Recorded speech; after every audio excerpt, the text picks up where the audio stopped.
नमस्कार, आप देख रहे हैं न्यूज वन इंडिया। मैं हूं आपके साथ राजेश कुमार। खबरें देवभूमि की। अंकिता मर्डर केस से जुड़ी इस वक्त एक बड़ी खबर आ रही है, जिसमें परिजनों ने पोस्टमार्टम रिपोर्ट पर सवाल उठाए हैं और परिजनों ने बेटी के अंतिम संस्कार से इनकार कर दिया है। फाइनल रिपोर्ट आने तक नहीं करेंगे अंतिम संस्कार, ये अंकिता के पिता ने कहा और बेटी अंकिता के परिजनों ने अंतिम संस्कार रोक दिया। प्रशासन अंतिम संस्कार के लिए परिजनों को मनाने में जुटा है और पिता का कहना है कि जब तक अंतिम रिपोर्ट, पोस्टमार्टम रिपोर्ट की फाइनल रिपोर्ट नहीं आएगी, तब तक अंतिम संस्कार नहीं किया जाएगा।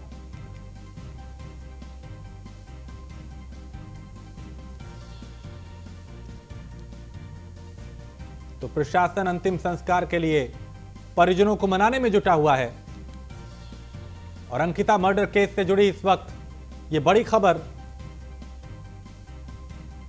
जहां परिजनों ने पोस्टमार्टम रिपोर्ट पे सवाल उठाए हैं। सरकार ने जो मनंतरा रिजोर्ट की तोड़ फोड़ किया, ये क्यों किया? क्योंकि वहाँ तो अनेक सबूत मिलते हैं वहाँ से। तो एक तो ये मेरी मांग है। फिर दूसरी मांग है कि लड़की का देह संस्कार तभी होगा जब लड़की का पोस्टमार्टम रिपोर्ट, पूरी फाइनल रिपोर्ट मिलेगी। तीसरी बात, दोषियों को जल्दी से जल्दी फास्ट ट्रैक में सजा मिलनी चाहिए। तो अभी तक जो उनकी पीएम रिपोर्ट है उससे मुझे संतुष्ट नहीं हूँ। तो मुझे पूरी फाइनल पोस्टमार्टम की रिपोर्ट, पूरी फाइनल रिपोर्ट चाहिए। हो सकता है इसमें दाल में को काला हो, लेकिन हमें पूरे पोस्टमार्टम रिपोर्ट की फाइनल रिपोर्ट चाहिए, तभी जाकर मैं अपनी लड़की का देह संस्कार करूँगा। मैं अंकिता का भाई हूँ और मैं ये कहना चाहता हूँ कि अभी जो रिपोर्ट आई है प्रोविजनल, वो अभी मेरे को लग रहा है उसमें फेरबदल हो सकती है या फिर वो असंतोषजनक हो सकती है मेरे ख्याल से। तो वो मेरे को संतोषजनक से रिपोर्ट, जब फाइनल रिपोर्ट आएगी तभी जाके हम अपना देह संस्कार, अपने बहन का देह संस्कार करेंगे। हमारी बात चल रही है, अब उनका ठीक है, प्रयास हो रहे हैं कि जैसा आप लोग चाह रहे हैं वो हम कर पाएँ, क्योंकि अब पीएम रिपोर्ट सब कुछ पुलिस के हाथ में नहीं है। हमारी बात वहाँ चली है, जैसी चीज़ें क्लियर होती हैं आगे का काम होगा। और परिजनों ने, आप सब लोगों ने हमको लगातार सपोर्ट किया है, चीज़ें बेहतर ढंग से हम काम कर रहे हैं। तो आशा है कि आज जल्दी अंतिम संस्कार वाली प्रोसेस हमारी बात। और ऋषिकेश एम्स में अंकिता भंडारी का पोस्टमार्टम हो गया है। 3 डॉक्टर्स के पैनल ने अंकिता का पोस्टमार्टम किया और अंकिता का शव देर शाम ऋषिकेश से श्रीनगर पहुंच गया है। यहां भारी संख्या में पुलिस फोर्स तैनात है। अलकनंदा किनारे अंकिता का अंतिम संस्कार होगा। बता दें कि एसडीएम अजय वीर सिंह ने बताया कि घाट पे दाह संस्कार के इंतजाम किए गए हैं, लेकिन परिजन जो हैं वो अभी अंतिम संस्कार करने से इनकार कर रहे हैं। उनका कहना है कि फाइनल पोस्टमार्टम रिपोर्ट जब तक नहीं आएगी तब तक वो शव का अंतिम संस्कार नहीं करेंगे। और सुदीप जैन हमारे विशेष संवाददाता ज्यादा जानकारी के साथ। सुदीप, अंकिता का ये जो मामला है, जो कि परिजन ये कह रहे हैं कि अभी अंतिम संस्कार नहीं करेंगे, प्रशासन उनको मनाने में जुटा है, क्या शंका है उनको पोस्टमार्टम रिपोर्ट पे जिसको वो नकार रहे हैं? देखिए, शुरुआत में पोस्टमार्टम होने के बाद प्रीलिमिनरी एक रिपोर्ट आती है, शुरुआती रिपोर्ट। परिजन कह रहे हैं कि वो जो फाइनल रिपोर्ट है, जो पूरी रिपोर्ट है, उसकी उन्हें जरूरत है, उन्हें पूरी रिपोर्ट चाहिए। परिजनों को शक है कि कहीं जो पोस्टमार्टम रिपोर्ट है उसमें कोई छेड़छाड़ न कर दी जाए, लिहाजा दोबारा पोस्टमार्टम और पोस्टमार्टम की विस्तृत रिपोर्ट की भी मांग उठ रही है। हालांकि जो अधिकारी हैं उन्हें लगातार मनाने का प्रयास कर रहे हैं और नियमों में क्या है, कानून क्या कहता है, ये भी उन्हें समझा रहे हैं।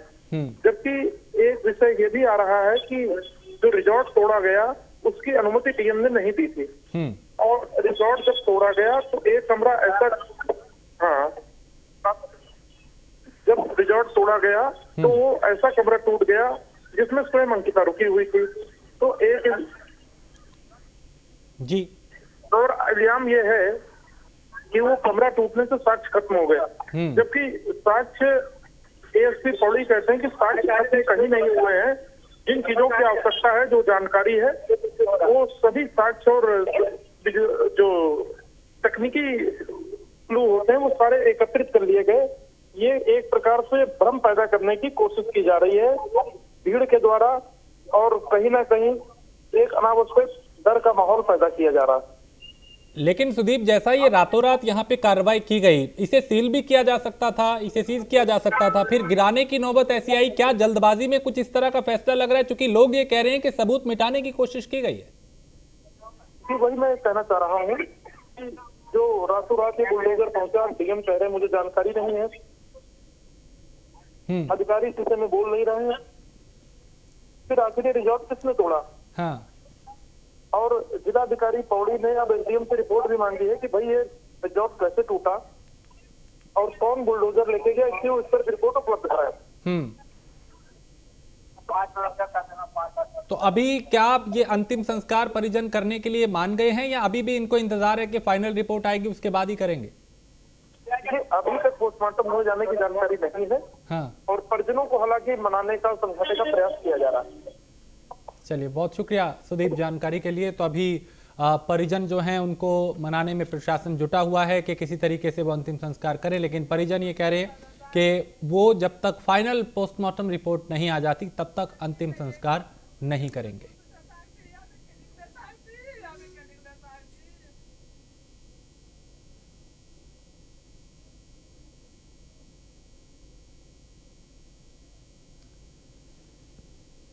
तो अंकिता की पोस्टमार्टम रिपोर्ट में कई तरह के खुलासे भी हुए हैं, लेकिन जो परिवार के लोग हैं उनका ये कहना है वो संतुष्ट नहीं है इस रिपोर्ट से, और उनका कहना है कि जब तक फाइनल पोस्टमार्टम रिपोर्ट नहीं आ जाएगी तब तक अंतिम संस्कार नहीं किया जाएगा। उनकी तरफ से कई तरह के सवाल भी उठाए जा रहे हैं। और अंकिता हत्याकांड मामले को लेकर एएसपी का बयान भी आया। एएसपी ने कहा कि अंकिता केस मजबूत है, आरोपियों की निशानदेही पे बॉडी कहीं और से रिकवर की गई है, घटना नहर पर घटी, ऐसे में रिजॉर्ट पे बुलडोजर चलाने से केस पर कोई फर्क नहीं पड़ेगा। एएसपी की माने तो प्रारंभिक पोस्टमार्टम रिपोर्ट में अंकिता के शरीर पर चोट के निशान मिले हैं और पानी में डूबने से मौत दिखाई गई है। उन्होंने कहा कि अंकिता के साथ मारपीट की गई है और फिर उसे नहर में धकेल दिया गया, ऐसी संभावना है।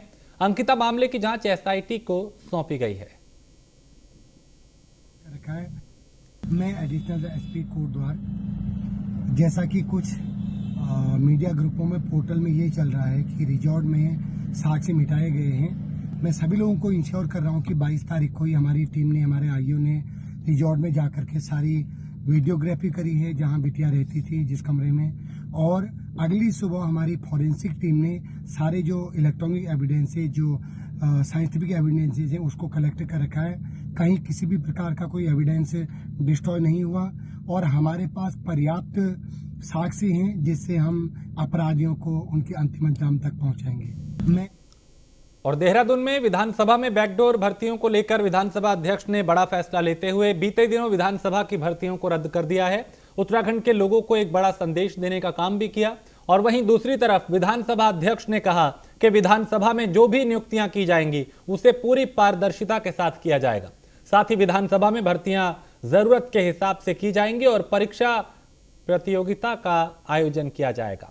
वहीं कांग्रेस द्वारा लगातार सवाल उठाए जा रहे हैं। सवाल को लेकर विधानसभा अध्यक्ष ने साफ कहा कि 2016 से पहले जो भर्तियां हुई वो लोग परमानेंट हो चुके हैं और इस पर जल्द कोई फैसला नहीं लिया जा सकता। हालांकि उन्होंने कहा कि इसको लेकर हम लीगल ओपिनियन लेंगे। उत्तराखंड की दोनों विधानसभाओं के लिए हमें कितने लोगों की आवश्यकता है, राइट साइजिंग के बाद अगर लगता है कि हमें और लोगों की आवश्यकता है तो ऑब्वियसली ट्रांसपेरेंट तरीके से एग्ज़ाम लिया जाएगा और उसके हिसाब से फिर हम कार्य करेंगे। कांग्रेस के एक वरिष्ठ नेता ने कहा कि अभी अधूरा निर्णय आया है, 2016 से पहले वालों को लेकर के अभी निर्णय नहीं है। देखिए, ऐसा है कि उससे पहले के जो लोग हैं वो रेगुलर हो गए हैं और जब कोई परमानेंसी आ जाती है तो उसमें हम एकदम से कोई निर्णय नहीं ले सकता। उत्तराखंड सुदीप जैन हमारे विशेष संवाददाता इस पे ज्यादा जानकारी के साथ। सुदीप, विधानसभा में बैकडोर की जो भर्तियां हैं उसको लेकर लगातार सियासत हो रही है, अभी क्या हालात और किस तरह के अपडेट आपके पास इस पूरे मामले को लेकर? देखिए, विधानसभा में 2016 से लेकर 2022 तक की 21 मध्य तक हुई सारी भर्तियां निरस्त कर दी गई थी। ये 250 थी और 2011 से पूर्व हुई भर्तियों की तकनीकी रूप से जांच कराई जा रही है। ये विधिक रूप से नौकरियों का लोगों को दिया जाना कितना सही था और इसमें किस प्रक्रिया का पालन किया गया। तो ऐसे इसके अलावा जी अब जो रिक्त पद हैं, जो लोग हटाए गए हैं, इसमें विधानसभा से दो चीजें तय होंगी। पहला कि जो लोग हटाए गए और जो लोग अब लगने हैं, पद की आवश्यकता कितनी है। दूसरी बात, अब जो विधानसभा संचालन होगा वो पूरा ई मॉड्यूल में होगा और हर चीज ऑनलाइन होगी। तो इस प्रोसीजर में थोड़ा वक्त लगेगा, लेकिन जो भर्तियां निरस्त हुई हैं, इससे पूर्व 2011 से जो भर्तियां हुई, क्योंकि ये 2016, 2020, 21 की भर्तियां निरस्त हुई हैं और 2011 से पूर्व की नियुक्तियों की भी अब जांच होगी कि आखिर प्रमोशन और नौकरियां किस आधार पर दी गई, क्या नियमावली थी। तो अभी विधानसभा की जो जांच का दायरा है वो थोड़ा और बढ़ेगा। लेकिन क्या अब इस तरफ दिशा में कदम उठाई जा सकते हैं कि आगे से इस तरह का कोई लापरवाही ना हो, पारदर्शिता पूरी तरीके से रहे, क्योंकि एक गलती का खामियाजा बहुत से लोगों को भुगतना पड़ता है। जी बिल्कुल सही कहा आपने, और यही प्रयास किया जा रहा है सरकार के द्वारा कि किसी भी कीमत पर अब भविष्य में होने वाली भर्ती में कोई गड़बड़ ना हो, व्यवस्था पारदर्शी हो और जितने पदों पर जरूरत है उतने ही पदों पर नौकरियां दी जाएं। अनावश्यक रिश्तेदारों को, परिचितों को और भीड़ भाड़ के लिए नौकरियां न दी जाएं। शुक्रिया सुदीप जानकारी के लिए। तो यहाँ पे विधानसभा की नियुक्तियों को लेकर सियासत भी हो रही है और अब सरकार ये कह रही है कि आगे की जो भर्तियां होंगी उनमें पूरी तरह से पारदर्शिता बरती जाएगी।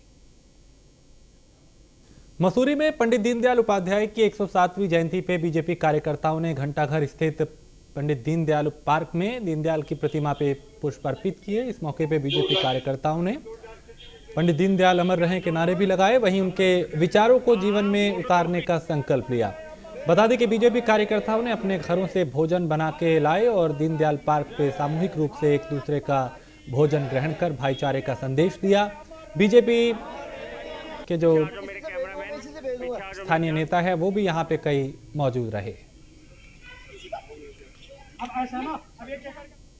आज जो 107वीं जयंती हम यहाँ पर मना रहे हैं पंडित दीनदयाल जी का, जो कि इतिहास के बहुत ही बड़े पुरोधा रहे हैं, जिन्होंने भारतीय जनता पार्टी को, जिन्होंने प्रत्येक कार्यकर्ता को सिखाया, जिसके आज पद पर हमारे माननीय नरेंद्र मोदी जी चल रहे हैं कि जो भी कार्यकर्ता हो, जो भी व्यक्ति अंतिम छोर पर खड़ा हो, दबा कुचला हो, जिसके पास विकास नहीं पहुंच पा रहा हो, वहां तक आपके पास अगर पावर है, आपके पास अगर शक्ति है, तो आपको उसे ऊपर उठाना है, आगे बढ़ के कार्य करना है। यही एक भारतीय जनता पार्टी की सोच, यही आज एक माननीय नरेंद्र मोदी जी की और हमारे प्रदेश के मुख्यमंत्री जी की सोच है। आज पंडित दीनदयाल जी की 107वीं जयंती के शुभ अवसर पर आज मसूरी भाजपा मंडल द्वारा यहाँ पर उनको श्रद्धापूर्वक उनको जो है श्रद्धांजलि दी गई है, उनका जन्मदिन मनाया गया है। और निश्चित ही आप देखिए, जो भी विचारधारा उनकी रही है, उसी विचारधारा को आगे जो है पार्टी के हर कार्यकर्ता उसको आगे ले जाने का काम कर रहा है। चाहे अंत्योदय की बात कर लीजिए आप, चाहे उनके जो राजनीतिक विचार था उसको ही आगे ले जाने का काम किया जा रहा है। और उनका जो कहना था कि हर हाथ को काम और हर खेत को पानी, जिससे जो है देश की खुशहाली हो, वो ये मंत्र लेकर जो है आगे आज हमारे प्रधानमंत्री इसको आगे लेकर चल रहे हैं। और निश्चित ही जो विकास की बात आप करें तो उनका कहना था कि विकास जो है, जो विकास का फल है, वो उस आखिरी पंक्ति में खड़े हुए आखिरी व्यक्ति तक पहुंचना चाहिए। गरीब व्यक्ति तक, जो व्यक्ति जिसको ज़रूरत है, उस तक विकास की लहर पहुंचनी चाहिए। और मैं मानता हूं कि हमारे जो भारतीय जनता पार्टी के लाखों लाखों कार्यकर्ता हैं, इसी मूल मंत्र को लेकर आगे चल रहे हैं और देश और जनता की सेवा कर रहे हैं। और यही नहीं, चाहे केंद्र सरकार हो, चाहे राज्य सरकार हो, इसी मूल मुद्दे को आगे ले जाकर जनता की सेवा कर रहे हैं आज। और इस पे ज्यादा जानकारी के साथ सुनील सोनकर मसूरी से हमारे संवाददाता। सुनील, पंडित दीनदयाल उपाध्याय की जयंती पे किस तरह के कार्यक्रमों का आयोजन किया जा रहा है जिले में?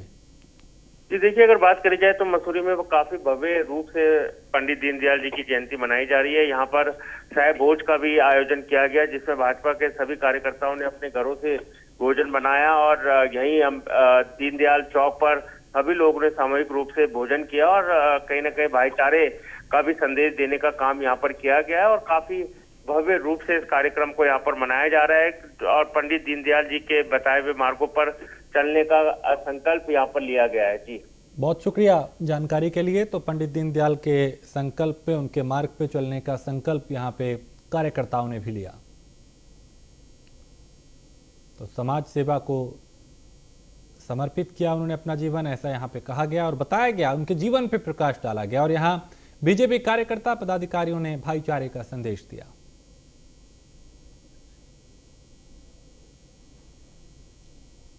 कालाडूंगी और अल्मोड़ा में मौसम विभाग का अलर्ट सच साबित हुआ है। उमस भरी गर्मी से लोगों को राहत मिली है और देर रात हो रही मूसलाधार बारिश से जनजीवन प्रभावित हुआ है। बता दें कि बौर नदी और बैलपड़ाव का करकट नाला जो है वो उफान पर है और खेतों में जल भराव से किसानों की फसलों को काफी नुकसान पहुंचा है। अल्मोड़ा के जिलाधिकारी ने सभी तहसीलों और आपदा विभागों को अलर्ट रहने के निर्देश देते हुए मुख्य मार्ग में जेसीबी तैनात की है। जनपद के सभी इलाकों में बारिश लगातार जारी है। ये दो तस्वीरें कालाडूंगी और अल्मोड़ा की, जिन्हें देख के समझा जा सकता है कि कैसे एक तरफ तो पानी के चलते, बारिश के चलते फसलों को भी नुकसान पहुंचा और जनजीवन कैसे प्रभावित हुआ है।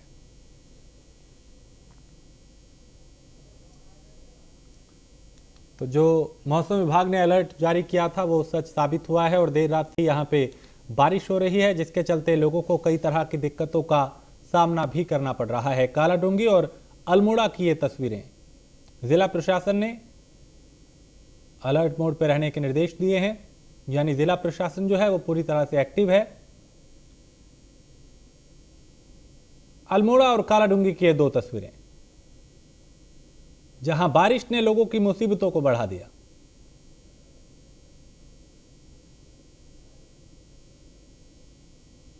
और किसानों को काफी नुकसान यहां पे हुआ है, क्योंकि उनकी जो फसलें हैं वो इस बेमौसम बरसात के चलते उन्हें नुकसान पहुंचा है।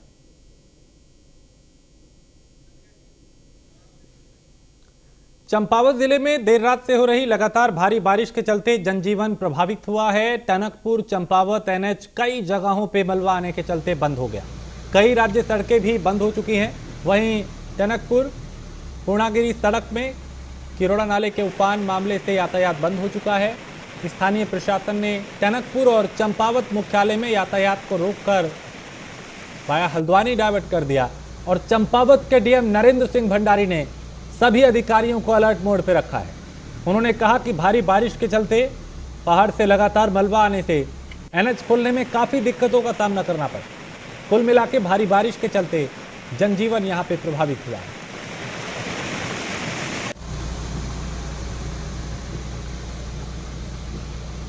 अल्मोड़ा से हरीश हमारे संवाददाता इस पे ज्यादा जानकारी के साथ। हरीश, बीती रात से लगातार बारिश हो रही है, क्या हालात वहां के?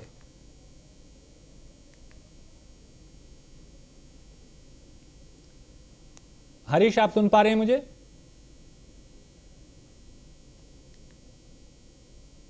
हरीश तक मेरी आवाज नहीं जा रही, अभी कोशिश करेंगे फिर से संपर्क हो और वो विस्तार से बता पाएं आंखों देखा हाल वहां का, क्योंकि उत्तराखंड के कई इलाकों में बारिश हो रही है और बारिश ने मुसीबतों को बढ़ा दिया है। अल्मोड़ा में राज्य सरकार द्वारा पर्वतीय ग्रामीण लोगों को पर्यटन रोजगार को बढ़ावा देने के लिए होम स्टे योजना रंग ला रही है। इस योजना के तहत करीब 350 होम स्टे संचालित हो रहे हैं। तो वहीं जिला अधिकारी वंदना सिंह ने विकासखंड हवलबाग के पटिया गांव में होम स्टे का जायजा भी लिया। और तीसरा एक तो पाटिया का आपका मुझे समस्या उन्होंने बताई थी। पाटिया विलेज में हम लोग हैं अभी यहाँ एक प्रोजेक्ट चल रहा है यूनिवर्सिटी के सहयोग से। उसमें सभी जो गांव वाले लोग हैं जिनके पास पुराने घर हैं जो प्राचीन शैली पर बने हैं, वो अपने घरों को रेनोवेट करके होम स्टे का स्वरूप दे रहे हैं। इसमें पर्यटन विभाग के साथ हम लोगों ने इन सभी ग्रामवासियों की बात कराई है। पाटिया विलेज में हम लोग हैं अभी यहाँ एक प्रोजेक्ट चल रहा है यूनिवर्सिटी। और अब केरल का रुख करेंगे, जहां भारतीय जनता पार्टी के राष्ट्रीय अध्यक्ष जेपी नड्डा क्या कुछ कह रहे हैं, उन्हें सुनते हैं।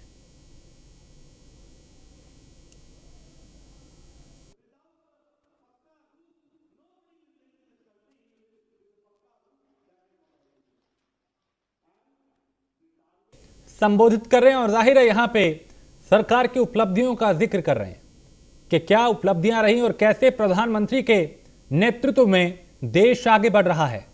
चाहे विकास की बात हो या अन्य क्षेत्रों की। Now see, as an MLA in one panchayat, one house, and now in Kerala the target is 2 lakh houses to be constructed, to build, and this is not the end. This is the start. As many as people need a rooftop which is made of lintel, that is to be constructed, and it should have a bedroom, it should have a kitchen, it should have a gas cylinder, it should have a toilet. Every facility should be there. There should be a courtyard, there should be a veranda. With that, one Awas Yojana is given to the tune of 3.65 crores, and in Kerala 2 lakh houses are to be constructed. സുഹൃത്തുക്കളെ, ഇന്നത്തെ ദിവസം വളരെ പ്രധാനപ്പെട്ട ഒരു ദിവസമാണ്. ഇന്ന് പണ്ഡിറ്റ് ദീൻദയാൽ ഉപാധ്യായയുടെ ജന്മദിനമാണ്. പണ്ഡിറ്റ് ദീൻദയാൽ ഉപാധ്യായ 1951 മുതൽ ജനസംഘത്തിൽ പ്രവർത്തിച്ച വ്യക്തിയാണ്. 1960കളിൽ പണ്ഡിറ്റ് ദീൻദയാൽ ഉപാധ്യായ ജനസംഘത്തിൻ്റെ അഖിലേന്ത്യാ അധ്യക്ഷനായി. അദ്ദേഹമായിരുന്നു ഭാരതീയ ജനസംഘത്തിൻ്റെ പ്രത്യയശാസ്ത്രപരമായ